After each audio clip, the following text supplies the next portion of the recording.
Preparada, Julia, experimento intramuscular 2019. Sí, que realmente ahora viéndolo retrospectivamente fue realmente todo un escenario planificado para mantenernos bien enfermos. ¿Es el sol cancerígeno? No, es esencial para la vida. ¿Nos quieren enfermos? Sí, sin duda, porque de esa forma van a poder seguir creando curas que van a llenar los bolsillos y a nosotros nos van a mantener más enfermos. ¿Podríamos modular y revertir el envejecimiento? No sé si revertirlo, pero creo que tener una longevidad saludable, que creo que es el objetivo de todos, sí es posible. ¿Funciona el sistema de salud pública actual? No. Claro que no. No solamente para los pacientes, sino también para los profesionales de la salud que están muy agotados y bueno, realmente además se les paga muy poco, lo puedo decir por experiencia personal. ¿Es posible la detoxificación de tóxicos corporales? Sí, con una buena estrategia que tenga los hábitos saludables como base, sí. ¿Medicina preventiva? Es la que promuevo. ¿Qué hay de la radiación electromagnética? Es real y por eso me protejo con todas las cosas que puedo. Oh, qué bueno. ¿Colesterol? No podemos vivir sin él y es clave para la producción de muchas hormonas, así que lejos de ser un problema, es esencial también para la vida como lo es el sol, que son dos grandes mitos de la medicina del viejo paradigma. ¿Y qué hay de salud imparable? ¿Es posible? Yo pienso que sí, todos los que queramos tener una longevidad saludable tenemos que promover esta salud imparable, así que sí. Muy bueno, muy bueno. Familia imparable, nuestra super invitada de hoy es doctora especializada en medicina preventiva, medicina ortomolecular, que veremos exactamente qué es, y medicina antienvejecimiento, además de investigadora, divulgadora en redes y formadora también de otros profesionales. Así que hablaremos un montón de temas interesantes que te van a ayudar muchísimo en tu salud y longevidad, no te lo pierdas. Con todos ustedes, la doctora Julia Guarrera. Bueno, Julia, cuéntanos resumidamente cómo ha sido tu trayectoria hasta aquí, cómo has salido o despertado, ¿no?, de esa medicina convencional a lo que ahora promueves de medicina preventiva. Me gusta que hayas usado la palabra despertado porque yo soy anestesióloga y uso mucho ese paralelismo de haberme despertado y del propósito que yo tengo hoy en día para con mis pacientes, ¿no? Que es esto de despertarlos para que puedan vivir mejor. En contraposición a lo que hace un anestesista, como le dicen acá en España, o anestesiólogo, que duerme a las personas para que no sientan dolor. En mi trayectoria como anestesióloga me agarró justo el tema del virus que hubo dando vueltas y la verdad que sufrí un pico de estrés muy importante. Y en ese momento empecé a inspeccionar otras formas de medicina para empezar a aplicarlas en mí, y ahí conocí la medicina ortomolecular. Entonces, cuando empecé a estudiarla y empecé a aplicarla, vi resultados muy buenos a través de la suplementación, de los cambios de hábitos en lo que respecta a la alimentación. Me di cuenta que mi estilo de vida realmente no iba con un estilo de vida saludable porque pasaba noches enteras sin dormir. Es una especialidad bastante complicada en lo que a hábitos saludables se refiere. Y entonces decidí empezar a practicar la medicina ortomolecular, a hacer sueroterapia. Y en un momento decidí dejar la anestesia y dedicarme por completo a la medicina preventiva, utilizando la estrategia de la suplementación, la sueroterapia y los cambios de hábitos para poder promover la salud. Qué bueno. Sí, o sea que tú notaste en ti misma que necesitabas como un cambio de hábitos y de estilo de vida también. Sí, porque además lo que me pasaba era que todos los pacientes que llegaban a quirófano, salvo en cirugías estéticas o cirugía plástica, que la mayoría son personas jóvenes que quieren hacerse algo para estar mejor, el resto de las cirugías eran pacientes que estaban muy deteriorados, incluso pacientes jóvenes que ya venían tomando medicamentos como el omeprazol, algún antihipertensivo, estatinas, y de pronto dije, esto es lo que nos va a tocar a todos. Entonces fue como replantearme también cuál era la medicina que yo estaba haciendo, más allá de que yo no estaba en la parte asistencial o la que estaba avalando, sino que había otra forma distinta de hacer salud y que es desde la prevención. Así que bueno, fue un poco eso lo que me pasó. ¿Qué crees que está fallando en este paradigma actual, no? Y ahora que has mencionado que ya parecía que estaban estos jóvenes polimedicados incluso, ¿qué crees que está pasando con con el sistema de salud pública actual? No solo con el sistema de salud pública, sino con la formación que tenemos en la facultad, que es básicamente plantear las enfermedades y los síntomas desde un lugar de que tuviste mala suerte y te pasó, cuando sabemos que justamente hablábamos previamente sobre la epigenética, ¿no? Que bueno, los genes no determinan tu destino, sino todo lo que se plantea luego, desde tus hábitos y bueno, la parte emocional que me parece cada vez más importante. Lo que está fallando es cómo nos enseñan que las enfermedades y los síntomas se tratan con fármacos y después no hay nada más. Nosotros en la facultad tenemos muy poco tiempo de nutrición. La materia de nutrición duró 2 semanas. No. Digamos, preventiva, te enseñan qué estudios tenés que pedir para detectar a tiempo ciertas enfermedades. No sé, te doy un ejemplo, la videocolonoscopía, mayores de 50 años, cada 2 años, para darte un ejemplo. La realidad es que no hay prevención y no hay un concepto distinto de cuál es el verdadero origen de las enfermedades. Y hoy estamos viendo que hay esto que hablábamos, ¿no? El estrés oxidativo, la inflamación, las emociones. Hay un montón de cosas que se pueden trabajar y que no necesariamente van a llevar a que una persona se enferme. Y eso en la facultad claramente no lo vemos. Es curioso porque ahora que mencionas esto, yo desde el mundo del entrenamiento y la carrera de ciencias del deporte, sí que tenemos una asignatura de lesiones en la que tratamos, por ejemplo, la prevención de lesiones. Entonces, claro, no tiene ningún sentido que, como en el propia carrera o grado de medicina, no haya nada de prevención, ¿no? No lo hay. Es lo que te digo. Nos enseñan qué estudios hay que pedir para detectar a tiempo una enfermedad. Pero no, o sea, todo lo que yo aprendí, cuando me empecé a meter en el mundo de la medicina ortomolecular, que básicamente es bioquímica. O sea, Linus Pauling es el padre de la medicina ortomolecular, ganó 2 premios Nobel y empezó a estudiar la función de las vitaminas y los minerales en el organismo y se dio cuenta que administrando dosis mayores que las que podemos obtener a través de los alimentos, se pueden prevenir y tratar enfermedades. Y cuando uno empieza a estudiar todo esto, se da cuenta que vuelve a segundo año de la carrera de medicina, en donde veíamos las reacciones enzimáticas y de cada reacción enzimática salía una vitamina B1, vitamina C, como que es tan importante la parte nutricional para el funcionamiento del cuerpo y eso realmente no se plantea como algo importante en la facultad. Lo ves, rendís la materia y ya. Y también lo que nos pasa es que uno cuando está estudiando no tiene mucho tiempo de hacerse preguntas. Tenés que estudiar materias muy largas que tenés que rendir y aprobar para pasar de año. Entonces pienso que la mayoría de los profesionales nos empezamos a despertar cuando nuestra propia salud se resiente, porque lo he hablado con otros colegas, y cuando te das cuenta que las respuestas no las encontrás en la medicina convencional, sino que tenés que ir a buscar por otro lado. Ya. Sí, incluso a la población general le pasa eso, hasta que no llegas a un punto límite de ya sea de cansancio, de enfermedad o lo que sea, como que no te pones a buscar alternativas. Entonces, es una pena que haya que llegar hasta ese punto, ¿no? Sin duda. ¿Y qué crees que podría hacer entonces las personas que podrían comenzar a hacer, digamos, para no depender tanto de este sistema y tomar de alguna forma como más responsabilidad, ¿no? Yo pienso que lo más importante primero es asumir, o evaluar qué valor tiene cada uno por su vida y por su salud. Porque yo me topo con pacientes en la consulta a los cuales yo les explico qué es lo que debería hacer para estar mejor. Y hay muchos que realmente se comprometen y desean hacer un cambio, aunque eso sea incómodo, porque es salir de la zona de confort, porque obviamente es mucho más fácil estar echado en un sillón si a uno no le gusta la actividad física que salir a caminar. Lo hago con un ejemplo muy simple. Sí. Tiene que ver primero con eso, ¿no? Con qué deseo tiene uno realmente de estar bien y qué está dispuesto a dejar de hacer para poder lograrlo. Yo siempre hablo de que lo más importante de todo son los hábitos.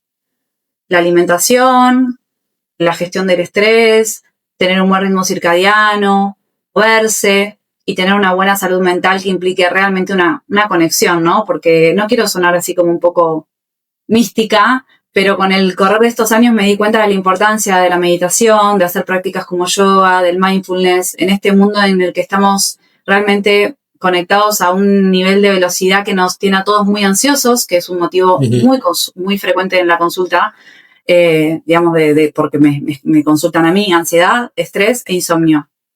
Entonces pienso que este tipo de prácticas milenarias, por cierto, tienen que ser como nuestro eje para el día a día y para poder sobrellevar todo lo que está pasando también a nivel mundial. en cualquier parte del mundo se está viviendo una situación complicada, política, económica, social. Yo, bueno, vengo de un país que siempre está ahí, ¿no? Argentina siempre es como, bueno, no idealiza cuando está de aquel lado a los países europeos, pero veo, estando acá de este lado ahora, yo estoy en Ibiza, veo que hay como algo mundial, ¿no? De que la gente está mal. Sí. Y pienso que el estilo de vida, los hábitos que uno pone en práctica a diario son los que mantienen como una base sólida. Pero y como esta pregunta es un poco como más de opinión, obviamente no hay evidencia, pero ¿cómo crees que podríamos llegar a esa gente, digamos, que está en su círculo, ¿no? De, no sé, de trabajo, de no cuidarse, de como bajo ese estrés y presión, que ni siquiera tienen tiempo de pensar en sí mismos? Porque me refiero, las personas que puedan llegar a ti o puedan llegar a mí, obviamente ya son gente que por poco se están empezando a dar cuenta de que algo no funciona o de que quieren mejorar o de lo que sea, ¿no? Pero lo que cuesta es llegar a ese porcentaje de la población que están como en piloto automático. ¿Cómo le podríamos llegar, crees tú, antes de que llegue a esa enfermedad, esa persona? Yo siento que hasta que uno no hace un clic personal, no hay forma de llegar. Es como, uno tiene que decir, che, no puede ser que yo hace un año estoy cansado y no me puedo levantar de la cama. Algo está pasando en mí. Che, no puede ser que yo no, o sea, uno se tiene que replantear que lo que le está pasando en su organismo no es normal como para ir en búsqueda. Porque la persona que uno trata de llegar y no lo está registrando, siento que no. Me pasa con gente conocida, con amigos, con familiares, que yo veo que no están bien de salud y trato de dar mi granito de arena y no hay recepción. Entonces, si la persona no está dispuesta o abierta a recibir, claramente no va a llegar el mensaje de ninguna manera. Sí, no, estoy de acuerdo. Yo al final ahora en redes, cuando ya veo que me toca defender mucho una posición que debería estar clara, ya es que les digo, mira, no hay más ciego que el que no quiere ver, porque es totalmente así, que ojalá todo el mundo despierte lo antes posible. Entonces, bueno, relacionado con la enfermedad, una de las condiciones por la que mucha gente enferma hoy en día también es por un sistema inmune, ¿no? Debilitado, colapsado. ¿Qué opinas? ¿Qué está pasando con el sistema inmune? ¿Cómo podríamos mejorarlo? Yo pienso que una de las cosas que quizás no se consideran, sí desde la medicina integrativa, esto que te voy a decir es de lo convencional, que hoy en día la gente está sometida a altos niveles de estrés por las demandas diarias, por los medios de comunicación. Hay una desconexión muy, muy grande de las personas consigo mismas.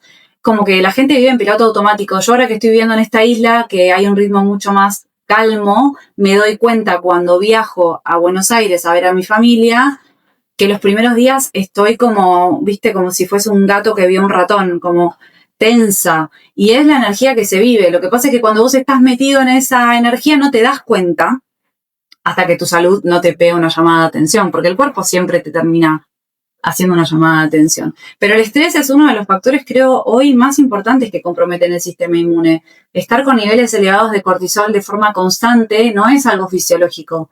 Es una hormona necesaria para arrancar el día y para poder responder a una situación puntual de estrés. Pero la mayoría de las personas tienen niveles elevados de cortisol constantes y eso genera un desequilibrio impresionante a nivel hormonal, a nivel de electrolitos, a todos los niveles, ni hablar de, bueno, el insomnio que se está viviendo y todo esto. Entonces, creo que uno de los factores que afectan fuertemente el sistema inmune es el estrés y los niveles elevados de cortisol. Por otro lado, otro de los factores que pienso que lo afectan es el mito del sol y el cáncer de piel, considerando que el sol es clave para la producción de vitamina D, que es una vitamina hormona esencial para la vida, y que todo este tema de que teóricamente produce cáncer de piel ha hecho que la gente le tenga miedo al sol y si se expone lo hace con protector solar que está lleno de contaminantes y digamos componentes que promueven el cáncer, ¿no? Mucha gente todavía no lo sabe y se está poniendo protector solar, yo lo veo en la playa todos los días. Sí. Entonces, digamos, hay un déficit de vitamina D que también quedó en evidencia en el contexto que vivimos en el 2020, porque la mayoría de las personas que terminaban digamos, muy comprometidas de salud, incluso morían, tenían déficit de esta vitamina hormona, que es la vitamina D. Así que creo que alejarnos del sol, la naturaleza y el déficit de vitamina D también contribuye a un sistema inmune débil, porque la vitamina D es esencial para la inmunidad y como te cuento, quedó en evidencia en este momento de la humanidad. Y por otro lado, un tema que estoy empezando a meterme ahora y a estudiar más en profundidad es el tema que estuvimos charlando de los pinchacitos, que por el contrario a lo que nos han hecho creer, y de hecho yo fui, digamos, también de las que creían que así era, que nuestro sistema inmune estaba más fuerte cuando nos inoculaban. La realidad es que me estoy dando cuenta que es todo lo contrario. Cada vez hay más enfermedades autoinmunes, cada vez hay más niños con autismo, con déficit de atención, cada vez más, patologías degenerativas vinculadas a que creíamos que estos pinchacitos nos mejoraban el sistema inmune y por el contrario lo han debilitado. Así que pienso que un poco es esto, ¿no? Alejarnos de los hábitos ancestrales que tiene que ver con el sol, la naturaleza, el tipo de alimentación, esto que te comenté recién de los pinchacitos y el tema del estrés. Ya que has mencionado el tema de las emociones, por ejemplo, ¿conoces hasta qué punto las emociones podrían influir también en el sistema inmune? Una de las cosas que no te conté cuando empezamos, cuando me preguntaste cómo llegué hasta acá, es que yo en ese momento en el cual me di cuenta que lo que estaba haciendo como anestesióloga no me gustaba, no me llenaba y no iba conmigo, con lo que yo quería hacer como profesional de la salud, porque realmente sentía que tenía un propósito más allá detrás de un telón en quirófano, yo comencé con un síntoma que en su momento lo atribuía al estrés. Digamos, empezaba con palpitaciones. Y bueno, dije, ahora será un ataque de pánico. Lo empecé a relacionar con el estrés. Me hice un montón de estudios, obviamente, imagínate que en el contexto médico me hice todo, Holter, todos los estudios cardiológicos para evaluar que mi sistema esté bien y todo daba bien. Pero yo cada vez tenía más eventos de palpitaciones, de taquicardia, realmente terminaba en ocasiones sin poder entrenar porque la frecuencia cardíaca no me lo permitía, me sentía muy mal, me descompensaba.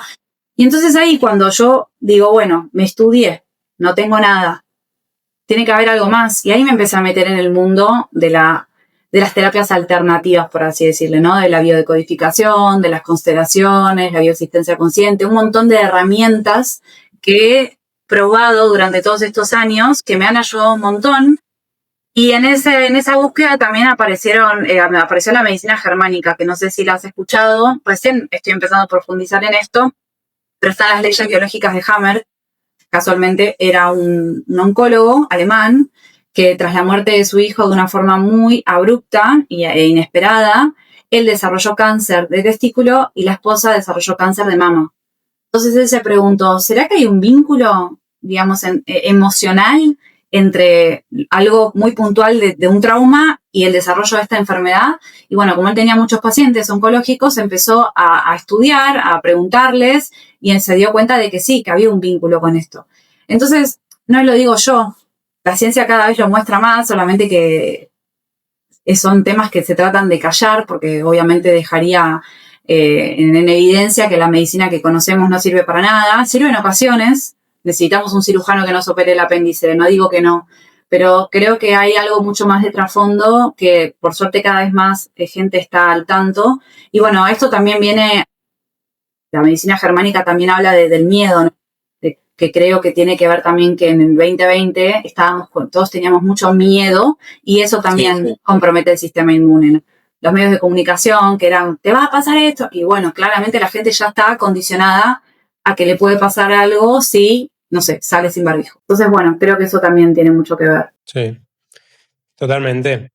Y bueno, lo has mencionado así por encima, pero para desarrollarlo un poquito más, ¿cuáles serían las ideas principales entre la medicina convencional y la medicina preventiva? ¿Cuáles son las grandes diferencias, por así decirte? ¿Cómo se le trata al paciente y demás? En la medicina preventiva lo que tratamos es que el paciente no llegue a estar enfermo, básicamente. Eso es como lo primero. Y esto es aplicando hábitos diarios de saludables, ¿no? Alimentación real, ritmo circadiano, naturaleza, gestión emocional, bueno, todo esto que ya seguramente también has hablado con otros profesionales que han venido a tu podcast.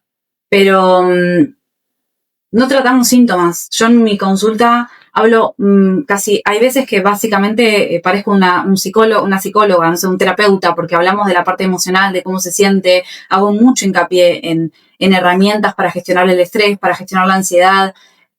Entonces, creo que la prevención una vez que también ya hay un síntoma instaurado, se recurre a las mismas herramientas, ¿no? La suplementación, o sea, hay un montón de herramientas que se pueden usar.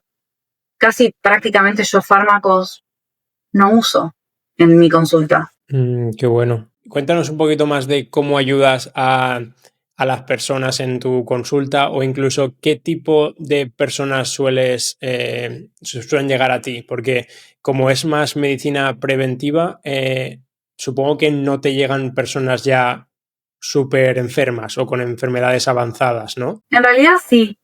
Inicialmente, como empecé a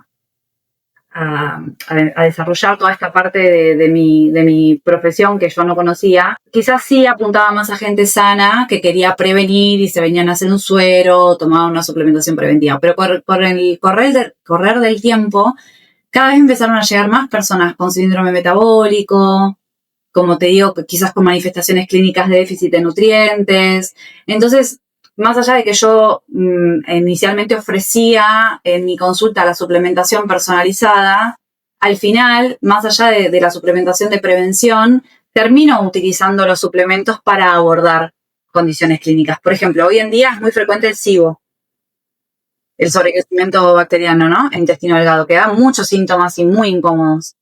Sin duda, el estrés es el factor más frecuente que desencadena todo esto. Entonces, utilizo muchos suplementos para trabajar sobre esos síntomas. Enzimas digestivas, glutamina, aceite de orégano. Entonces, al final no me llegan pacientes sanos habitualmente. Quizás cada tanto alguna persona que quiere evaluar su estado de salud, hacemos una analítica, sugiero cambios que pueda hacer en su estilo de vida, porque yo hago previamente a la consulta, mando un formulario con un montón de preguntas para saber con qué me voy a enfrentar en la consulta y dar el espacio juntos para poder charlar qué cosas vi y qué cosas podemos mejorar. Así que al final no es que viene paciente sano, en general ya vienen con algo o detecto algo en el laboratorio o charlamos y me cuenta de que algo le pasa y entonces termino siendo un poco un triage con terapeutas holísticos o con herramientas alternativas para trabajar las cosas que al paciente le pasan. Y entonces, digamos que hay algún tipo de seguimiento o de chequeos de vez en cuando. Lo voy pactando con el paciente, dependiendo por lo que viene y qué es lo que tenemos que trabajar. Nos vemos a los 2, 3, 4 meses. Hay personas que ya vienen hace tiempo trabajando conmigo, entonces vienen a hacerse el control anual, les dejo algunas indicaciones para seguir y vienen al año siguiente con un control anual lo mismo, ya con algunas indicaciones de suplementos básicos. ¿Saben? O sea, como que conmigo también van aprendiendo porque yo soy muy de explicar por qué indico cada cosa. Entonces, es como que mi idea también es que el paciente se empodere y pueda tomar decisiones, que diga, bueno, tengo vitamina C, me estoy por engripar, subo la dosis, como que la persona pueda tomar decisiones y no dependa solamente de mí. Vale. Claro, eso te iba a preguntar si al final había como un poco de dependencia en el paciente o poco a poco se le intentaba como soltar, ¿no? Y que fuera haciendo, pues, no sé, esos hábitos o ese tratamiento que le digas, ¿no? Sí, aparte yo a veces le digo, aunque no me veas nunca más en la vida, acordate que esto y esto lo tenés que tomar, o sea, soy muy didáctica, o sea, trato de educar, un poco es lo que también me gusta hacer y por eso es que estoy dando formaciones para profesionales, me gusta explicar y no me parece que esté bueno que dependan de mí para nada, pero al final los pacientes terminan viniendo cuando necesitan algo y saben que estoy siempre a disposición. Uh-huh.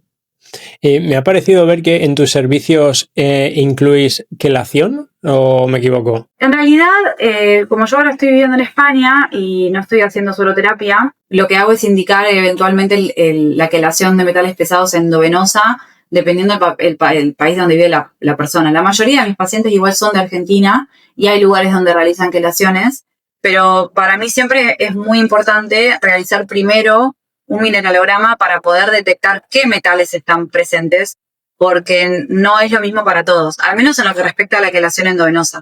Y además de la quelación endovenosa, que hay diferentes quelantes, también hay que trabajar mucho en los hábitos y en tener un hígado y un riñón saludables para poder, digamos, acompañar el proceso de quelación. O sea, no es simplemente quelarse y ya, porque además, al menos en lo que respecta a la quelación endovenosa, para ver efectos a largo plazo, tienen que ser varias sesiones seguidas, al menos 10. No es que haces un suero de quelación y ya. Bueno, perdona que te interrumpa, no sé si hemos explicado qué es la quelación, pero viene a ser como la detoxificación de metales pesados del cuerpo, ¿no? O explícanos tú. Sí, como que la palabra detoxificación es como un poco más compleja, pero la quelación puntualmente es utilizar un agente que tiene una sustancia que tiene la capacidad de unirse al metal pesado como un imán y poder eliminarlo a través de la orina. Entonces, en lo que respecta a lo endovenoso, lo que más se utiliza es el EDTA, disódico dicálcico, que está disponible más fácil que otros, y después hay otros que dependen del país donde uno está, si los puede adquirir o no. Hay otros quelantes vía oral, por ejemplo el DMSA, que es bastante noble para quelar casi todos los metales, pero en Europa y en Argentina, por ejemplo, no hay. Sé que en Estados Unidos sí, entonces depende. ¿Cómo has dicho, perdona? DMSA. Ok. Se puede administrar por vía oral. Bueno, acá no lo he conseguido y bueno, en Estados Unidos sí está. Pero bueno, se pueden usar otras herramientas para detoxificar y trabajar. Hay que evaluar que el hígado tiene 2 fases de detoxificación y hay nutrientes que actúan en cada fase.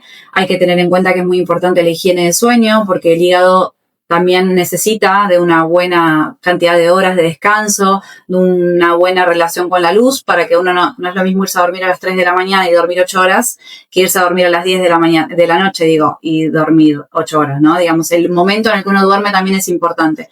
Entonces, creo que ahora, estos últimos años se habla mucho del detox con juguitos y del detox como algo muy simple, y en realidad realmente muchas veces la persona quiere hacer una detoxificación, pero no lo básico, como comer bien en horarios que corresponden o el ambiente de luz, no lo consideran. Y para mí siempre, como te digo, los hábitos son lo primero. Sí, totalmente. Y bueno, te iba a decir, ¿esta quelación tiene, no sé, algunos posibles efectos adversos o es un proceso como natural o...? No sé bien a qué llamarlo, digamos, natural. Natural quizás es una desparasitación con plantas. Eso por ahí lo podríamos decir como algo natural. Sí, que también acompaña mucho los procesos de detoxificación, porque además cuando uno elimina parásitos también elimina metales. Pero puntualmente la quelación endovenosa, si uno contempla el paciente primero, evaluando cuál es su situación previa de salud, cómo está su función renal, qué dosis le va a administrar y prepara todo el terreno,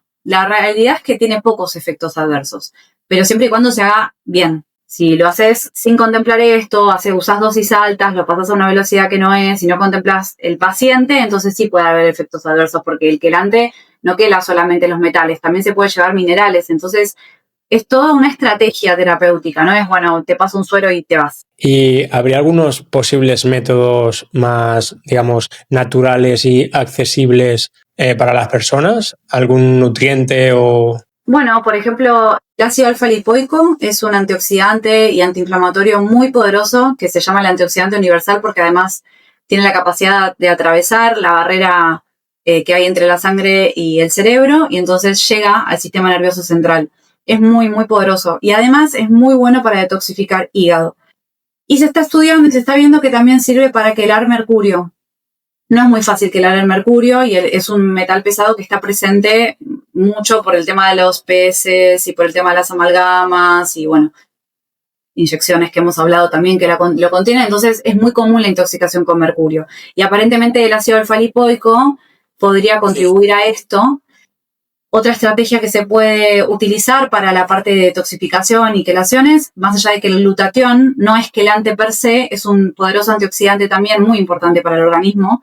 Entonces, se puede utilizar tanto el glutatión liposomado en suplemento como la N-acetilcisteína, que es un aminoácido precursor de la síntesis de este antioxidante, más económico, más accesible, que también se puede considerar para los procesos de detoxificación. Después está el carbón, la clorela, la espirulina.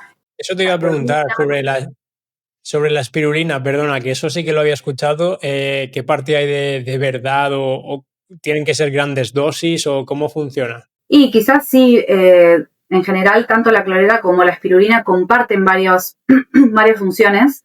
También tiene efecto hipolipemiante, o sea, pacientes por ahí con síndrome metabólico que tienen o diabéticos, son estrategias también que ayudan mucho a regular la parte de del colesterol y la parte del azúcar en sangre. Pero además tienen efecto quelante y bueno, de hecho yo ahora estoy por hacer un protocolo vía oral, porque me hice un mineralograma hace poquito, me dieron algunas cositas no muy bien, entonces como no tengo acceso a la quelación endovenosa, voy a hacer la prueba en mí misma de hacer una estrategia de detoxificación y creación vía oral y bueno, después te cuento. Oh, qué bueno, sí, cuéntanos.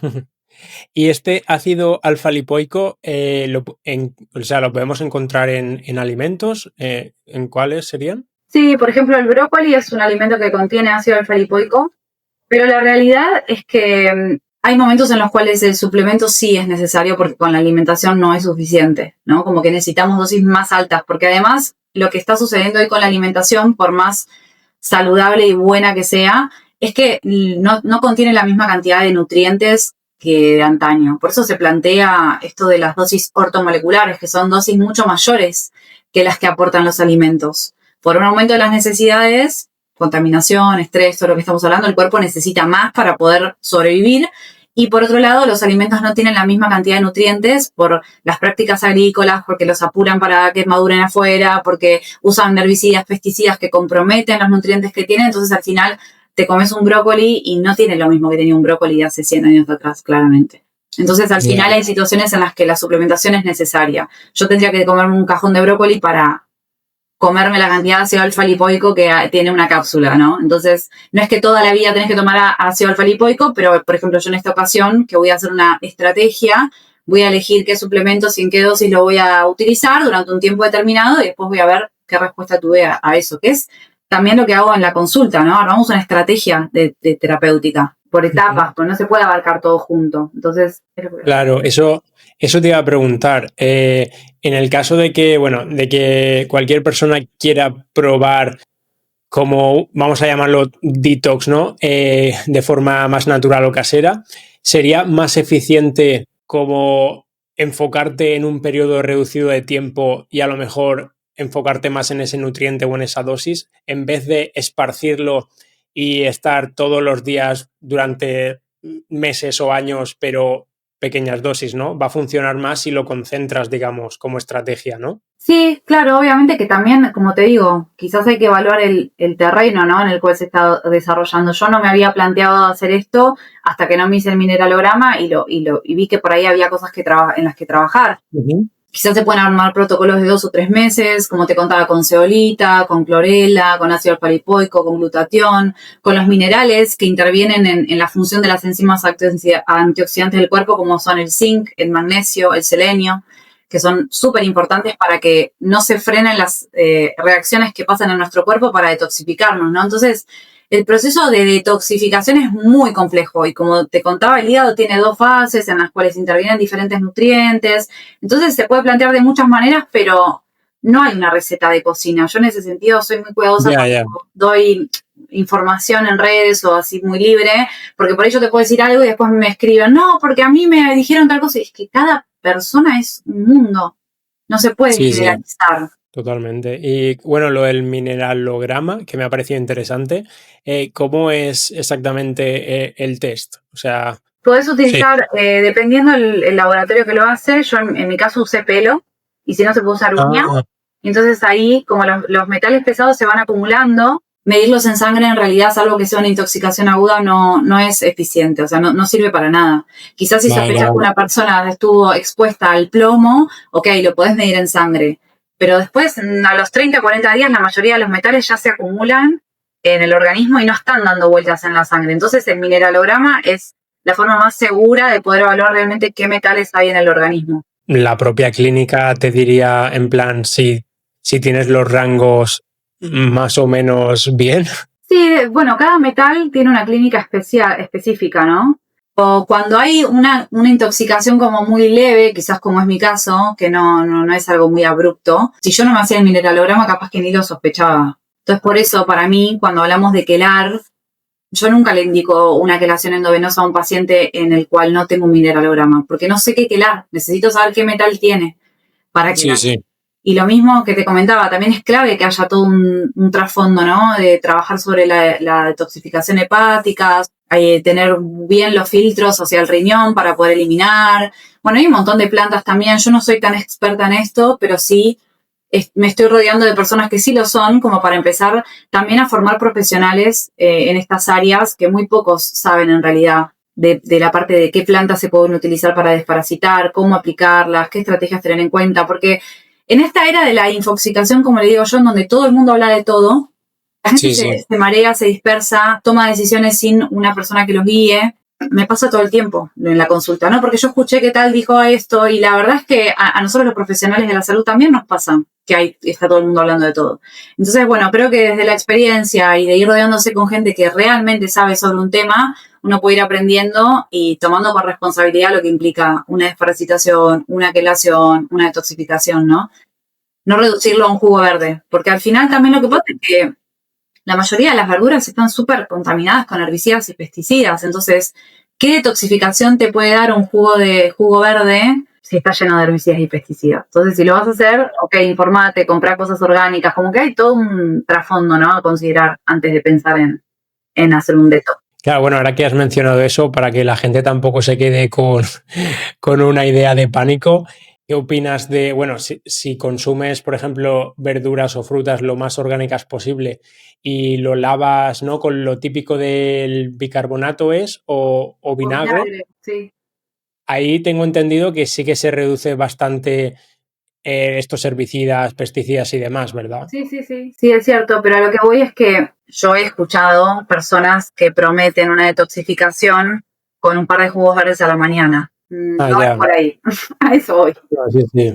No, a ver, el detox hoy en día es mucho marketing. Tú vas al propio supermercado y te ves muchos productos que te pone detox, pero a ver, no sé, quien está un poquito más informado ya sabe que a lo mejor un paquete de no sé qué verde que te ponga detox no le va a salvar la vida, claro. Sí, sí, Pero sí. sí, entiendo lo que mencionas. Bueno, ¿quieres añadir algo más en este aspecto? Creo que pude decirte más o menos lo que pensaba y también porque lo estoy experimentando. Así que, bueno, yo te contaré. Pero en líneas generales, sí, la ceolita se puede usar para quelar, la clorela se puede usar, el carbón se puede usar, cilantro, hay tinturas de cilantro, pero nunca promuevo hacer estas cosas por su propia cuenta. Y si lo van a hacer, información primero, o sea, leer. La información está al alcance de todos. Lo que pasa es que hay muchas personas que como en la desesperación salen corriendo a comprar cosas. Entonces, nada, hay que tomarse el tiempo para evaluar. Yo también me siento a evaluar qué es lo que voy a comprar. No salí a comprarme cosas por comprar. Como estuve evaluando qué es lo que quiero abordar y cómo lo quiero hacer. Y bueno, lo voy a poner en práctica. Voy a hacer después una desparasitación con plantas y me voy a repetir el mineralograma a ver qué pasó. Oh, qué bueno. Pues sí, bueno, ya nos cuentas porque me parece interesante, la verdad. Y bueno, cambiando un poquito de tema más como a esto de el antienvejecimiento, ¿no? Posteriormente te comentaré sobre la medicina, te preguntaré medicina ortomolecular, ¿vale? Pero antes de llegar a ese punto, ¿podrías comentarnos qué hábitos o nutrientes o aspectos de forma natural consideras más antienvejecimiento, por llamarlo así? Bien, yo siento que igual la medicina funcional en sí es un tipo de medicina antienvejecimiento, básicamente. Yo soy mucho más pro, estoy más a favor de una medicina antienvejecimiento basada en hábitos y suplementación preventiva y todo esto que estamos hablando, eliminación de metales pesados, desparasitación, porque al final es todo eso lo que nos hace envejecer más rápido. Gestión del estrés. O sea, no podemos pensar en estar haciendo cámara hiperbárica para no sé qué y alargar los telómeros si al final realmente no dormimos bien y estamos con el cortisol por las nubes. Entonces, a veces siento que lo mismo, estas palabras de anti-envejecimiento se tornan como muy marketineras, así como lo es la palabra detox, y al final la gente pierde de vista lo verdaderamente importante, ¿no? Que es la prevención, desde los cosméticos, de lo que utilizas en tu casa, como hay toda una parte mucho más fácil que no requiere nada sofisticado como para realmente hablar de longevidad saludable o anti-age. Pero particularmente lo que yo hago es hacer mucho hincapié en hábitos básicos como lo que respecta a la alimentación, los reposos digestivos, ¿no? Y la cena lo más temprano posible, porque genera mucho estrés oxidativo, inflamación y alteración hormonal cenar tarde. Y hay muchas personas que eso todavía no lo contemplan y es algo tan fácil. Por eso te digo que yo pregunto muchas cosas, a qué hora comen, a qué hora desayunan, un montón de cosas, porque eso te hace entender un poco cuál es el estilo de vida de la persona. Entonces, desde lo que es hábitos alimenticios, más allá de elegir alimentos reales y no usar ultraprocesados y todo, el horario en el que comemos y el reposo digestivo que dejamos a las horas sin comer, desde la última ingesta de la noche hasta la otra del otro día, es súper importante para nuestra salud intestinal y para nuestro estado inflamatorio. Entonces, desde los hábitos, esa es la primera. El ejercicio físico, ya sabemos que tiene, bueno, vos todavía que sos preparador, sabés más que yo, que es incontable la cantidad de beneficios que tiene, pero en lo que respecta a la longevidad, tanto el ejercicio físico de fuerza, el tema de una salud ósea buena y también la posibilidad de que uno sea grande y se pueda levantar de una silla y no te tengan que ayudar. Sí, o sea, básicamente eso.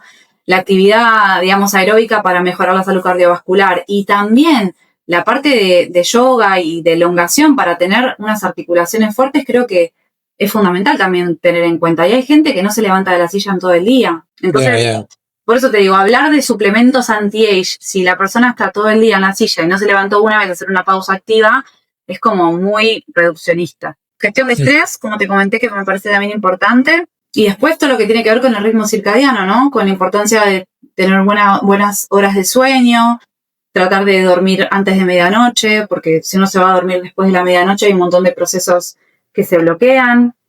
Y también el tema de la luz, que tanto vos como yo estamos con los anteojos blue blockers, que tiene una razón de ser.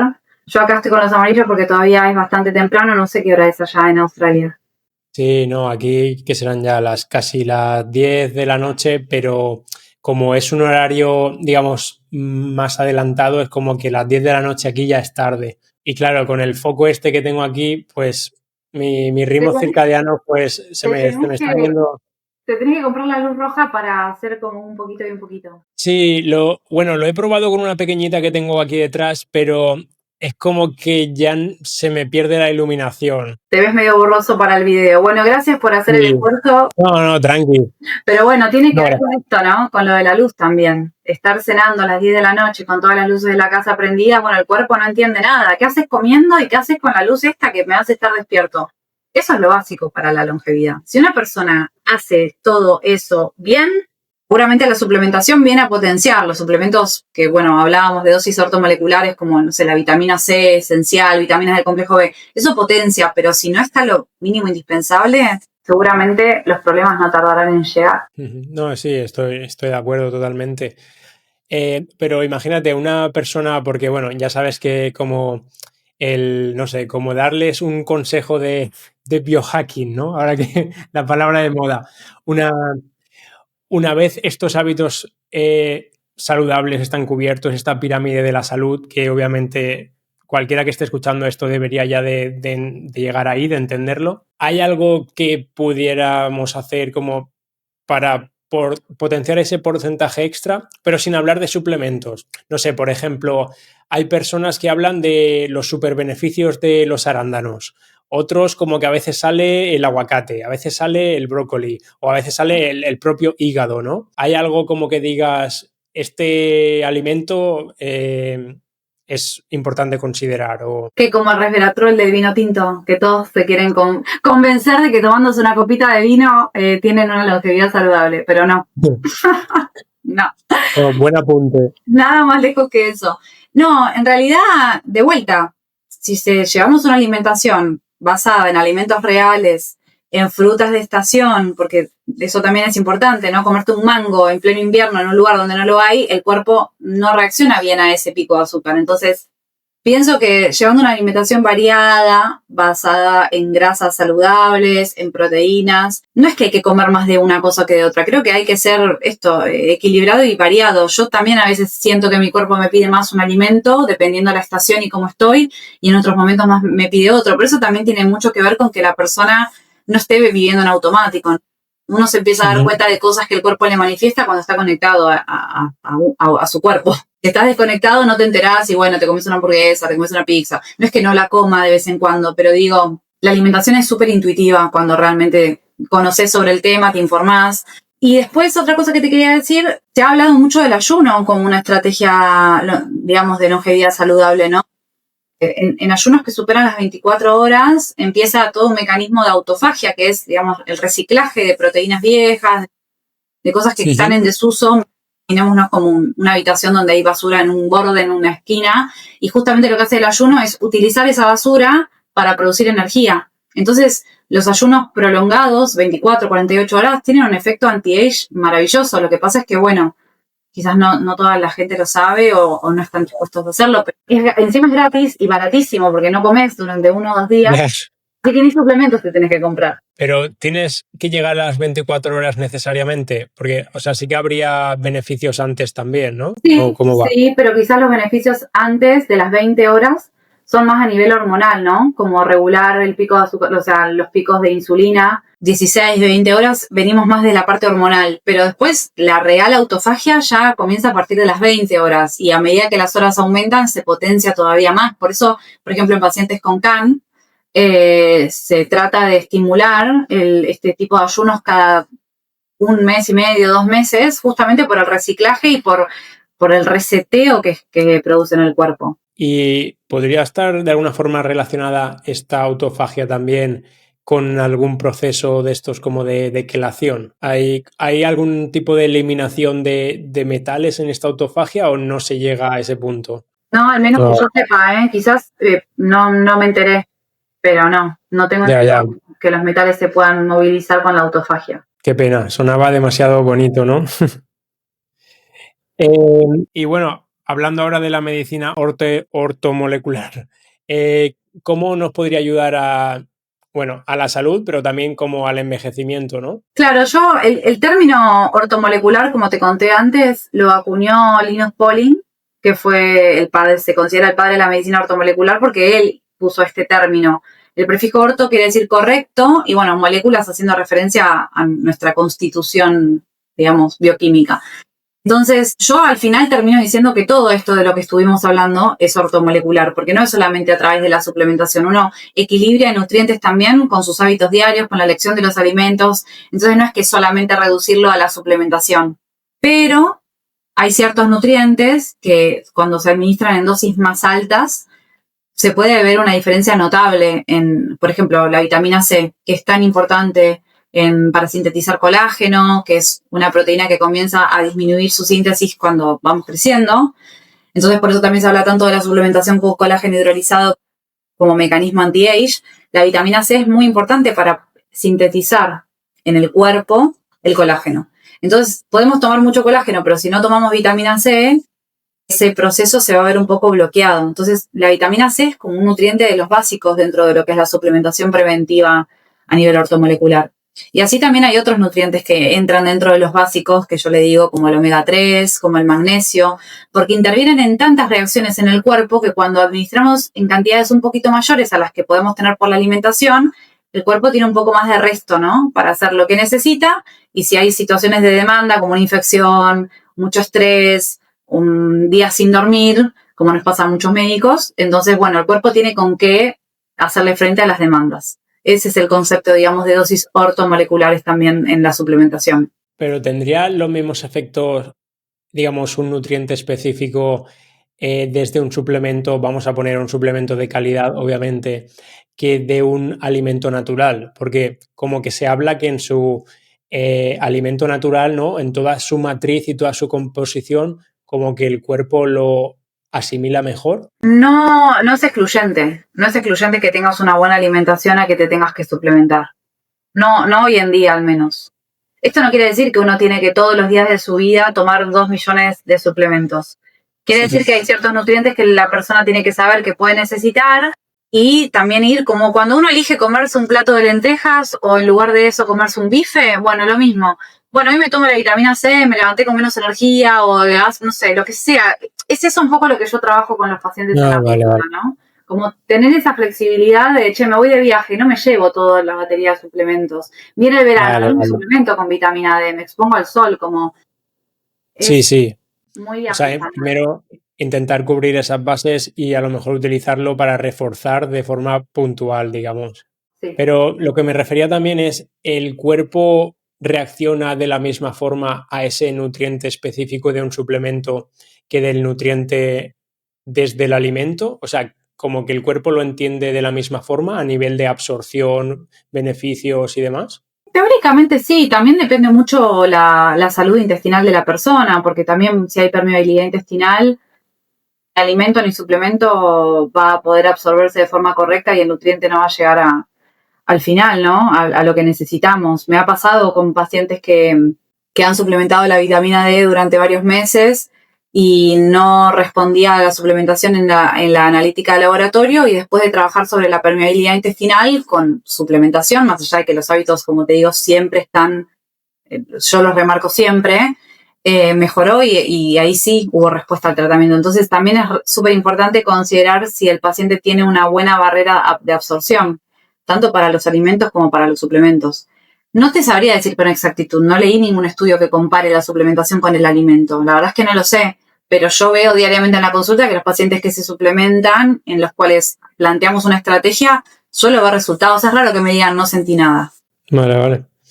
Siguiendo un poco con la línea del antienvejecimiento, ¿hay algún así suplemento que consideres así como más importante, ya sea de forma puntual? Los típicos, por ejemplo, has mencionado algo del resveratrol, pero si no, los precursores del NAD, por ejemplo, ¿qué opinas de ellos o de la evidencia que haya? Bueno, yo estuve buscando información al respecto porque también hay mucha gente promocionando los suplementos de NAD en redes. Y lo cierto es que la absorción de este nutriente, que es como un precursor de la vitamina B3, que es importante es como un antioxidante, importante para muchas reacciones. Como siempre hablo, de todas las reacciones que pasan en nuestro cuerpo necesitan este nutriente, el NAD, ¿no? Sí. Solamente se absorbe bien por vía endovenosa y eso ya hay evidencia que lo respalda. Entonces no es lo mismo tomarse vía oral un suplemento de NAD, que encima suelen ser muy caros, a la aplicación endovenosa. Y además, en el afán de tratar de buscarle la vuelta para que puedan aumentar la concentración de NAD en el organismo a raíz de un suplemento, se dieron cuenta que el NAD no servía y fueron probando otros como el NMN y el NR, que tampoco son tan útiles. Entonces yo personalmente no uso ese suplemento. Prefiero suplementar vitamina B3 y eventualmente si el paciente se puede hacer un drip, un suero, lo doy por vía endovenosa, pero no lo utilizo por vía oral.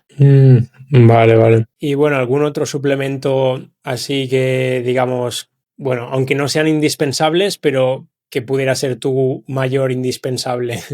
Bueno, como te contaba, el glutatión es el antioxidante más fuerte, más poderoso del organismo y ya bien se puede suplementar, se puede dar por vía intravenosa, se puede dar por vía oral en su forma liposomada porque es una estructura muy grande y si no es difícil de absorber.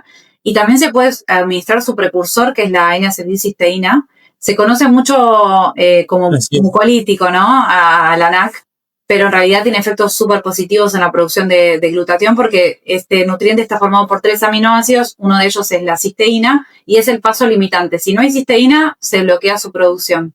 Entonces, al administrar la cisteína, se fomenta o se estimula que se sintetice más glutatión. Pero como te digo, yo no me enfoco tanto en este concepto de anti-age, porque primero tengo que trabajar todo el resto de las cosas. Yo uso muchos adaptógenos porque la mayoría de los pacientes vienen súper ansiosos, súper estresados, no duermen. Entonces uso mucho la rodiola, la ashwagandha, el reishi. Al final todas estas plantas y hongos también tienen efectos, digamos, inmunomoduladores, antiinflamatorios, antioxidantes. Entonces, en el combo de hábitos y suplementos, el objetivo al final también es la longevidad. Pero no es que tengo un suplemento así que te diga, sí, este... Ya. Bueno, ahora que has mencionado lo de los adaptógenos, o sea, ¿en qué formato, digamos, lo sueles tomar o recomendar? Porque el reishi, por ejemplo, es el mushroom, ¿no? ¿Se podría comer entero, digamos, o es en polvo, es en cápsula? Se puede comer entero, pero cuando yo busco un objetivo terapéutico, yo y todos los profesionales, lo mejor es usarlo en extracto seco. También se pueden usar tinturas madre, pero la concentración quizás es un poco menor, pero el extracto seco te asegura de que estás dando, capaz que te tendrías que comer lo mismo, un montón de hongos para lograr esa cantidad. Lo mismo pasa por ahí con los polvos, que hay muchas opciones en polvo, que está bueno sumarlos dentro de los alimentos, si uno quiere, a los jugos o licuados o lo que sea, pero no es lo mismo que dar en extracto seco. No es lo mismo.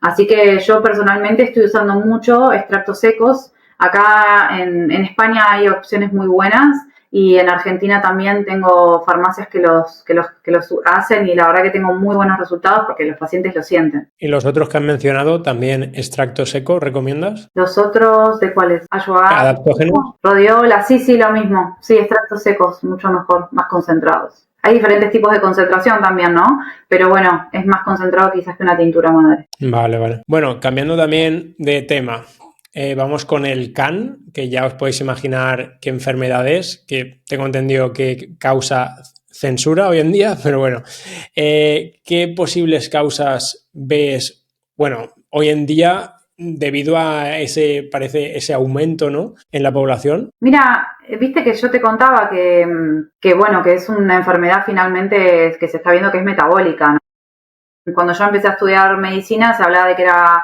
una mutación en el ADN nuclear y que de repente, no sé, por arte de magia mutaba y entonces una célula empezaba a comportarse medio loca y se desarrollaba el CAN. Pero finalmente, este último tiempo que me están llegando muchos pacientes con esta patología, me puse a investigar un poco más y ya hay estudios que muestran y que hablan de que es una enfermedad realmente metabólica cuyo eje en realidad es la mitocondria, ¿no? Que es una organela que está presente en todas nuestras células, muy vinculada al envejecimiento también. El número de mitocondrias determina a largo plazo también un envejecimiento acelerado o no. Y las mitocondrias son como las fuentes energéticas del cuerpo. Pasan cosas muy, muy locas dentro de la mitocondria, ¿no? Hay como una cadena de transporte de electrones, hay energía que se mueve dentro de esa organela. Y cuando esa energía se altera, por el estilo de vida que llevamos, por la contaminación electromagnética, incluso por las emociones que también son energía, y empieza a fallar la maquinaria de nuestra célula, entonces aparentemente sería ahí cuando puede llegar a desarrollarse esta enfermedad. Cada vez se habla más de todo esto. Y además pienso que todo lo que ha pasado este último tiempo, de todas los pinchacitos que hemos tenido, contribuyen de manera muy importante no solamente a esta patología, sino también a las enfermedades autoinmunes, que están en aumento también. Sí, eso justo lo iba a relacionar con ese aspecto porque me ha parecido ver como también en tus redes sociales que has hablado como de estos pinchacitos y bueno, que al final pues no dejan de promover mayor inflamación en el cuerpo, daño a tejidos y no sé si es debido solo a esta famosa como proteína Spike, ¿no? O hay como más cosas de esos pinchacitos que nos está afectando. Sí, porque de hecho se está estudiando que los múltiples pinchacitos terminan alterando la función de un tipo de linfocitos que se llaman linfocitos T CD4 y que generan propia autoinmunidad, o sea, una respuesta contra el propio organismo. Entonces no tiene nada solamente que ver con esa proteína puntual que sí ha sido vinculada a los efectos trombóticos de dos de ellas, ¿no? Que bueno, no podemos mencionar, pero que sí está en mis redes que lo he hablado. Pero después tiene que ver con los metales pesados, con un montón de conservantes y de otras cosas que tienen puestas ahí adentro, estas cositas que generan aumento de riesgo de CAN. Y eso se ve y se está estudiando. Creo que ya a esta altura, salvo que una persona, yo a veces veo en las redes que algunos salten y dicen, no, si salvaron múltiples vidas, pero es uno en 55.000 personas que se dan cuenta que no, ¿no? O sea, todavía hay gente que está viendo otra peli, que va a pasar siempre, pero la mayoría ya se están dando cuenta de todo lo que está pasando. Y a mí todo esto me ha llevado a replantearme incluso las que se dan durante los primeros años de vida, ¿no? Sobre todo durante el primer año. Entonces, bueno, estoy como todo en esta... Mira, de hecho, mira, me compré este libro que lo estoy leyendo, que lo recomiendo mucho, se llama Tortugas hasta el fondo. Ah, qué bueno, creo que sí que lo había escuchado. Mira, nada, recién lo empecé a leer, pero muy bueno. ¿Va sobre esta temática? ¿Es actual? Sí, ¿O ya... sí, es actual. Obviamente los autores no están, no figuran, por obvias razones, porque se está hablando de un tema muy delicado. O ya con el primer capítulo que menciona que los estudios que se han hecho nunca han sido, o sea, los estudios que se realizan para poder digamos, decir que un fármaco, que los pinchazos son seguros, siempre necesitan un tipo de estudio de ensayo clínico aleatorizado y en este caso, este tipo de pinchazos nunca han cumplido con los requisitos que tiene que tener este tipo de estudio. Entonces ya desde el vamos, son un invento. Lo que pasa es que, bueno, es un tema re contra delicado. Por suerte cada vez veo que hay más profesionales de la salud que empezamos a hablar de esto y uno se siente más acompañado, o algunos saben más, otros menos, pero bueno, es como que se está generando todo un despertar desde lo que es la medicina también desde este punto de vista. Y me parece súper interesante porque también hay muchos padres que se empiezan a cuestionar estas cosas y que no tienen a quién recurrir para preguntar. Entonces, bueno, gracias a Dios hay cada vez más profesionales que están hablando de esto y cada vez más padres despiertos, porque también es evidente que los niños están súper enfermos. Por el estilo de vida ni hablar, pero por estas cositas también. Ya. Bueno, me ha venido una pregunta por curiosidad, porque desde tu medicina preventiva se trata, entiendo, a adultos o también podrías tratar como a niños. Eso sería pediatría, ¿verdad? Sí, de todas maneras, bueno, yo he tenido nunca niños menores de 15.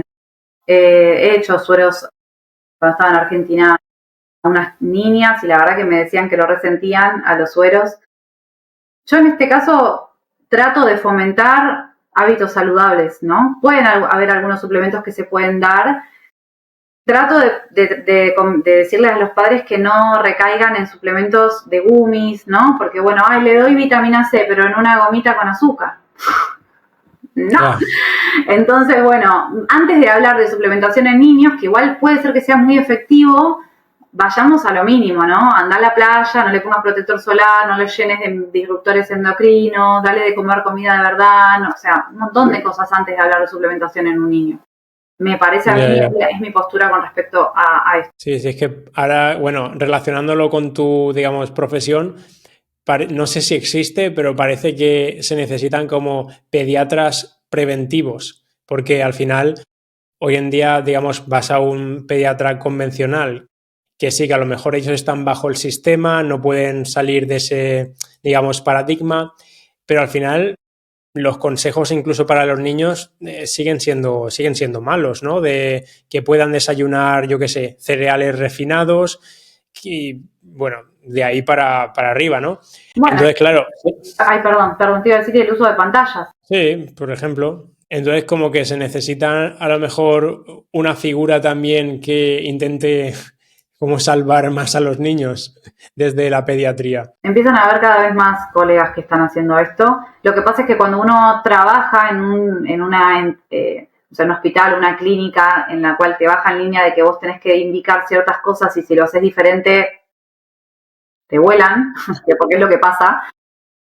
Entonces, al final todo este tipo de medicina termina siendo privada, porque no vas a ir a un hospital y el pediatra te va a decir, no va a pasar. Entonces, bueno, es que los padres empiecen a despertarse, se empoderen, entiendan qué tipo de estilo de vida tienen que fomentar en sus hijos, darle un poquito a la pantalla cuando están comiendo, llevarlos que corran, que hagan actividades al aire libre, que estén con la tierra. Como me parece que hay como cosas básicas que no pasan, entonces hablar de suplementación si todavía no está lo mínimo indispensable cubierto, es como que ni perdamos tiempo hablando de suplementación con los chicos, pero te digo porque lo veo. Sí, sí, claro.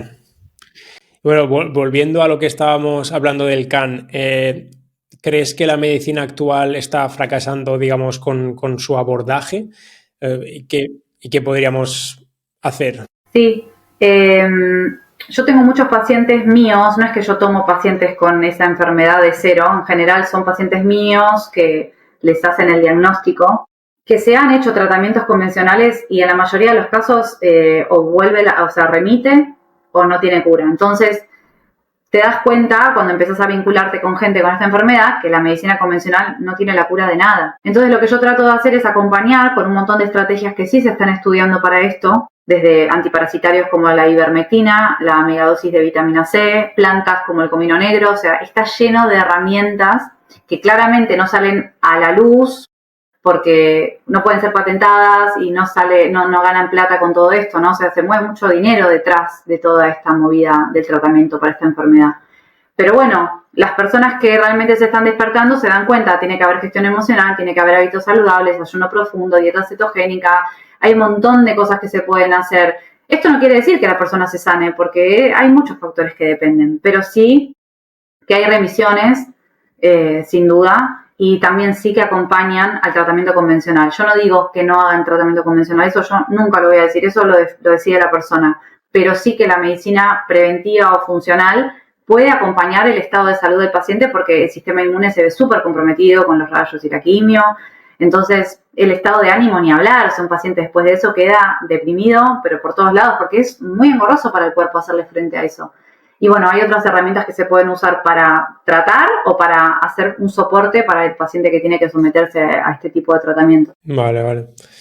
Y hablando, bueno, no sé si has escuchado relacionado lo del TurboCAN. O sea, ¿qué conoces sobre ellos? ¿Es simplemente como un CAN, pero digamos que se desarrolla de forma más rápida? ¿O qué ocurre realmente en el cuerpo? Yo pienso que por ahí es como una nomenclatura, o sea, un título que se le puso ahora, pero sí es verdad que hay algunos que tienen un desarrollo más rápido, pero también por el tejido que afectan o porque se los descubre un poco más tarde, pero no porque haya algo puntual que los acelere. La verdad es que en ese sentido no tengo tanta información como para poder darte. Sería básicamente hablar desde lo que pienso y mi experiencia, pero no desde algo muy que haya leído. Así que Vale. no sé. ¿Y qué sabemos de estos pinchacitos? ¿Qué problemas podemos tener a largo plazo? Me refiero, porque se está viendo ahora, ¿no? Digamos a corto o medio plazo, hace solamente un par de años, 3 años, lo que sea, pero ¿hasta qué punto nos puede afectar en la salud a largo plazo? Muchísimo nos puede afectar, porque se está viendo que de hecho hay sintomatología que ocurre mucho tiempo después de eso. Bueno, como habíamos hablado, patologías autoinmunes, patología cardiovascular, digamos endocarditis, trombosis. Hay mucha gente joven con muerte súbita, y te lo digo porque me pasó de cerca y no es algo muy habitual antes de todo esto, ¿no? Mialgias, el síndrome de fatiga crónica, bueno, eso por nombrarte algunos. Y ni hablar lo que hablábamos de los primer año de vida, ¿no? Hay cada vez más chicos con autismo y eso es evidente. Y los padres se están empezando a juntar para ver qué pasa con esto. Y aparte, bueno, no sé si estuviste viendo, pero Kennedy en Estados Unidos está con todo este tema. Sí. O sea, no, yo te lo digo, soy una pichi en el mundo hablando de esto, pero bueno, hay gente mucho más arriba que ya sabe que esto es verdad. Sí. Ya sabe. Claro, sí, saber se sabe. Lo raro es que hayan podido meter mano, porque como dices, tengo entendido que Kennedy ya estaba intentando aprobar que en Florida, creo que era, bueno, que no fueran como tan obligatorias o que fueran opcionales o no sé, que me parece incluso un logro, ¿no? Que haya podido meter mano ahí, porque todos los intereses que hay detrás lo sabemos. Así que bueno, a ver si se va implementando, ¿no? Sí. Porque bueno, no es... Ahora, relacionándolo de la misma forma, ¿no es en Argentina donde también hay una ciudad o un lugar que está incluso perseguido y multado si no se pinchan? En Mendoza. Ahora, Sí, hace unas semanas atrás me había llegado, sí, que multaban. Espero que ahora con este nuevo gobierno, la provincia tiene sus cositas, ¿no? No es que es todo lo mismo, pero no sé, yo si fuese madre, que no soy, si fuese madre realmente tengo mi decisión como muy estricta en que no aplicaría ninguna. a ninguna. ¿Y no? Vale. Para que después termine con... O sea, uno cómo sabe. Porque todo esto se está viendo de forma retrospectiva. Ahora se ve que están todos los chicos con 1000 problemas de salud. Teóricamente el cuerpo tiene la capacidad y la inteligencia para responder a una infección viral. No necesita que le pongan nada para estimularlo. Eso es lo que nos hicieron creer como sociedad y yo también lo creí. Yo iba contenta a ponerme la de la gripe todos los años cuando trabajaba en el hospital. De verdad decía, ay, me estoy cuidando, pero claro, es un invento que inconscientemente yo me creí y toda la gente que estaba como yo, pero que después te empezás a dar cuenta de que no es así y decís, ¿cómo fui tan, digamos, ilusa de creer que así era? Pero bueno, en su momento era la información que yo creía real y bueno, lo hacía. Hoy me doy cuenta que no. Nada, yo igual, como te dije, estoy leyendo, me estoy informando, tampoco quiero ser como muy radical en nada, creo que esto es algo, un tema delicado, una decisión muy personal, pero... Nada, la realidad es que a mí no me da ninguna certeza que algo de afuera me estimule mi sistema inmune. Nada mejor creo que la sabiduría del propio cuerpo, si no, ¿cómo llegamos hasta este estado de la humanidad? Ya, tal cual. Nos hubiésemos extinguido si hubiésemos necesitado de esas cosas para sobrevivir. Bueno, Julia, ¿y qué nos puedes contar del colesterol? Ya que estaba en la intro de estas preguntas, toda la fama de bueno, malo. Sí, es un tema que a mí me cautivó tanto, como también me pasó con el que te comentaba del sol y el cáncer de piel como mitos, que empecé a adentrarme en este asunto porque quería sacar mi propia conclusión con respecto a todo esto. y el uso de los fármacos para bajarlo, ¿no? Y bueno, tal es así que armé un ebook que se llama Colesterol 180 grados, perspectivas que cambiarán tu enfoque para entender lo que realmente importa, se llama así el ebook que armé, que está en mi tienda, como con un pantallazo general hablando de cuáles son las funciones del colesterol en nuestro organismo, que básicamente son vitales para producir hormonas, para tener un cerebro básicamente, y cómo, digamos, a lo largo de los últimos 100 años se han hecho todos unos tejes y manejes para hacernos creer que era responsable de la enfermedad cardiovascular cuando en realidad no lo es. Entonces, bueno, esto es un tema que requiere ir aclarando varios factores o cuál es realmente la génesis de la enfermedad cardiovascular, o sea, del ateroma, de la placa de ateroma, que tiene que ver con un endotelio vascular que está debilitado, producto de los picos y valles de azúcar e insulina, es decir, alimentación, producto del estrés, que también genera inflamación, producto del déficit de nutrientes como la vitamina C, que es clave para que el colágeno del endotelio esté firme. Entonces, bueno, nos hicieron pensar que el colesterol era el villano, le sacaron el colesterol de los alimentos, les pusieron azúcar en lugar de ellos y nos vendieron los productos light, y ahora de repente, con el correr de los años, vemos que la gente está cada vez más enferma y con los triglicéridos por las nubes, que son realmente los que nos están hablando de que hay algo mal, y no el colesterol total. Pero bueno, cuando te empezás a dar cuenta que nos dijeron todo esto para vendernos los fármacos que bajan el colesterol y que, nada, realmente ganan millones de dólares al año vendiendo este tipo de fármacos, que cualquier persona con más de 200 de colesterol total en la analítica de laboratorio le dan estos fármacos para toda la vida. Entonces te das cuenta de que está todo recontra manipulado. Lo que pasa es que solamente el que se abstrae. Yo he tenido, no discusiones, pero han usado contenido mío de las redes, cardiólogos del viejo paradigma para atacarme a mí. Y de hecho hace poquito pasó con un cardiólogo muy, conocido, al menos en Buenos Aires, de un lugar que es el ICVA, el Instituto Cardiovascular de Buenos Aires, que es como muy conocido allá. Agarró un contenido mío que yo decía que las estatinas no, o sea, las estatinas comprometen la producción de coenzima Q10, que es otro nutriente esencial para la longevidad, de vitamina D, que es esencial para la vida básicamente, y de vitamina K. La vitamina K es muy importante para que el calcio que está en el organismo no se fije en tejidos blandos, como los vasos sanguíneos, y vaya al hueso. Entonces, vamos, que bajar el colesterol hace que una persona tenga menos síntesis de hormonas. La gente empieza a tener dolores musculares, los pacientes que lo toman tienen niebla mental, dificultad para concentrarse, la mayoría de ellos. Entonces, bueno, todo este trasfondo hace empezar a preguntarse si realmente estos fármacos son necesarios para la salud. Y finalmente, hablando con una cardióloga que hoy es parte de mi staff, que también es una médica funcional, llegamos a la conclusión que realmente las estatinas no son una indicación médica que prolongue la vida, ¿sí? Entonces, incluso ¿de dónde salen estas estatinas? O sea, si ni siquiera suena a que hay estudios que evidencien su prescripción. Sí, hay un montón de estudios, pero ¿quién hizo esos estudios? La industria farmacéutica, avalados y acompañados por la industria alimentaria. Ese es el tema. Está lleno de estudios que lo avalan, pero son estudios fraudulentos. No, o sea, la industria se las rebusca para confirmar todo, pero con lo mismo que te dicen que las inyecciones son buenas, de la misma forma. Todos son estudios fraudulentos. Pero bueno, con sentido común te das cuenta, colesterol es esencial para la vida. Lo bajo, los problemas no tardan en llegar. Entonces, lo mismo que el sol y el tema del cáncer de piel. Evolutivamente llegamos hasta acá. O sea, apagás el sol. Bueno, vos ya tuviste un podcast con, ¿cómo se llama este chico? Que habla del sol, que escribió el libro. Saluda a Sergio Ortegui. Bien. Te das cuenta que, o sea, apagás el sol y nos morimos todos. ¿Cómo podemos pensar que si tenemos vida gracias a él, tenemos cáncer? O sea, no tiene sentido. Lo que pasa es que te lo dicen, te lo terminás creyendo y lo repetís. Pero bueno, hay profesionales que ya se están dando cuenta que esto no es así. Y bueno, yo lo veo en la consulta. Los pacientes se tranquilizan cuando uno les explica, hay que evaluar todo el perfil de colesterol, hay que hacer algunas cuentas para ver si hay riesgo heterogénico o no. Las estatinas no van a ser la solución, tenés que trabajar en la inflamación, en el estrés oxidativo, en la salud de los vasos sanguíneos. Hay todo, bueno, un tema que no es para hablar así por arriba, pero el colesterol no es un problema y las estatinas no son la solución. ¿Verdad? Me suena haberte leído eso en algún sitio, ¿no?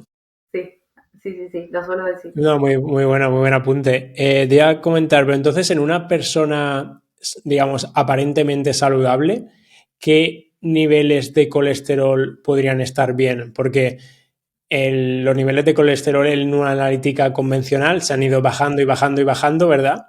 Entonces, claro, la gente ya está confusa y medio en pánico. Entonces, ¿qué niveles podrían ser considerados óptimos? Y pero, por ejemplo, un paciente, una persona que tiene 300 de colesterol, que es muy común en mujeres menopáusicas, por ejemplo, que tiende a aumentar el Ujú. colesterol por un tema hormonal y también, digamos, porque el cuerpo de forma compensatoria aumenta la producción de colesterol porque no hay estrógenos, ¿no?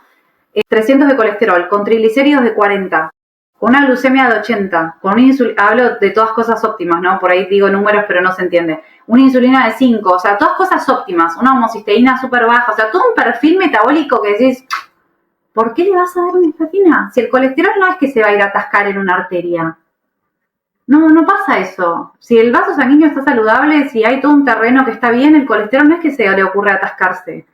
No, no es así. Aparte, se vio y hay estudios que muestran que pacientes internados en terapia intensiva con sepsis o una infección generalizada, el colesterol aumenta porque se usa para producir la membrana de las células de la inmunidad. Entonces, realmente sacar de contexto, pero por todas partes, decir que el colesterol causa trombosis, o sea, que tapa la arteria, es una estupidez. O sea que tampoco tiene ni sentido fijarse en los niveles de colesterol como tal de las analíticas. No, hay que ver el HDL, hay que ver el LDL, hay que ver los triglicéridos, la lipoproteína A, que también sí está vinculada, es un tipo de colesterol LDL que está vinculado a mayor riesgo cardiovascular porque cuando hay un endotelio vascular débil y lesionado y se rompe por alguna razón, la lipoproteína A va ahí a tapar para evitar que se siga rompiendo. Entonces sí puede, digamos, sí se puede producir una trombosis, pero por eso cuando yo tengo un paciente que viene con una LPA alta, trabajamos en todos los factores de riesgo para optimizar, suplementamos vitamina C, taurina, lisina, prolina, todas cosas que mejoran la salud cardiovascular y la LPA no tiene por qué ser un problema. De hecho, las estatinas no tocan la LPA, entonces, ¿qué sentido tendría tratar a un paciente con una LPA alta con estatinas? Ninguno, porque al final es la LPA quizás la que tiene más riesgo de generar una trombosis. Y además también se está viendo que aumentan el riesgo de ACV las estatinas, o sea, temas que son, es información que no se difunde, que solamente los que estamos en la medicina funcional compartimos. Pero llegan a tener incluso algo positivo entonces, porque creo que solo me has comentado como cosas malas, pero ¿tienen algo positivo realmente? Teóricamente tiene un efecto pleiotrópico, antiinflamatorio, no sé qué cosa, que lo podés lograr con un buen estilo de vida y suplementos como el omega 3 Sí, o el ácido alfa lipoico, ¿no? Que son antiinflamatorios, no necesitas una estatina para eso. incluso no sé si lo hemos mencionado, pero al final el colesterol también es un potente antioxidante, el LDL, tengo entendido, y también hay estudios incluso que lo relacionan con mayor longevidad, que se ha visto que en personas longevas parece que está incluso más elevado. Entonces, no sé si realmente conoces algún mecanismo de por qué podría estar más elevado en estas personas longevas. ¿Podría haber? No es que está más elevado porque sos por longevo, es que no atentar contra el colesterol, es decir, como te comento, una mujer menopáusica tiende a aumentar el colesterol. Si vos le bajás el colesterol con una estatina, la estás matando en vida, porque le estás comprometiendo todo lo que yo ya te comenté, la D, la K, la coenzima Q10 y el poco colesterol que tiene circulando para producir las pocas hormonas que puede producir. No es que cuando uno se va envejeciendo aumenta por un mecanismo del organismo compensatorio. Si vos lo bajás, lo matás en vida al paciente. Por eso ya como que tenemos que dejar de recomendar esos fármacos. Sí, sí, como que incluso si es, a ver, si está elevado en una persona saludable, puede ser perfectamente que, me refiero, que te está ayudando, que te está protegiendo. Yo tengo en mi última analítica 236 de colesterol total. Cualquier médico me diría, bueno, ya tendrías que ver, tenemos que estar atentos, tendríamos que medicar. Claro, pero no se fija que yo tengo los triglicéridos en 40, ¿entendés? La glucemia en 90, el HDL arriba de 60. Bueno, capaz el momento, o sea, el punto como más para debatir sería la hipercolesterolemia familiar. Pero bueno, Stroh habla mucho de esto también, Carlos Stroh, porque estudió bastante este tema, y en realidad no es por el colesterol per se que se producen más eventos trombóticos, o sea, infartos, sino porque también hay problemas en la coagulación. Entonces, bueno, es un tema que da para dar una clase de horas, pero creo que lo más importante es entender que el colesterol en sí no es un problema y que hay que evaluar el perfil completo. Vale, pues bueno, genial apunte. Y bueno, Julia, hemos tratado muchísimos temas. Yo creo que ha sido una charla interesantísima y muy completa que puede ayudar a la gente, tanto en el proceso de despertar, ¿no? Como de ir mejorando sus hábitos y no centrarse en cositas específicas antes de mejorar las cosas principales, que eso también pasa mucho hoy en día entre la información de las redes, la infoxicación que has comentado totalmente, que no se dispersen, que se centren primero en lo principal. Así que bueno, no sé si quieres añadir alguna cosita como reflexión. Que no se olviden de lo importante que es la salud mental. Creo que eso es más que importante. Por experiencia propia lo puedo decir. Así que, bueno, nada, vos seguramente me vas a compartir mis redes y, bueno, como les comenté, tengo la tienda online, que es una plataforma que se llama Calibra, donde cuelgo mis cursos, mis ebooks, y pronto van a venir otros profesionales de la salud también del nuevo paradigma a dar sus formaciones ahí. Así que, bueno, que estén atentos porque sobre todo para profesionales de la salud va a haber un mundo lindo para poder formarse. Qué bueno, qué bueno. Sí, pondré tus redes en la descripción, pero igualmente, ¿cuál sería la red que más difundes? Y yo uso mucho mi Instagram, que bueno, lo vas a colgar acá, dra.juliaguerrera. Y después de ahí van a mi página web, porque en la biografía está la página web, donde tengo los servicios, los honorarios, todo. Y después la tienda, Calibra, que es la plataforma educativa, donde tengo los ebooks. Hay un ebook de colesterol, otro de síndrome metabólico y dieta cetogénica, otro de suplementación, que se llama Vitaminarte. Y después tengo un curso de suplementación oral para profesionales y un curso de sueroterapia para profesionales. Hasta el momento, wow, ese es el... muy completo.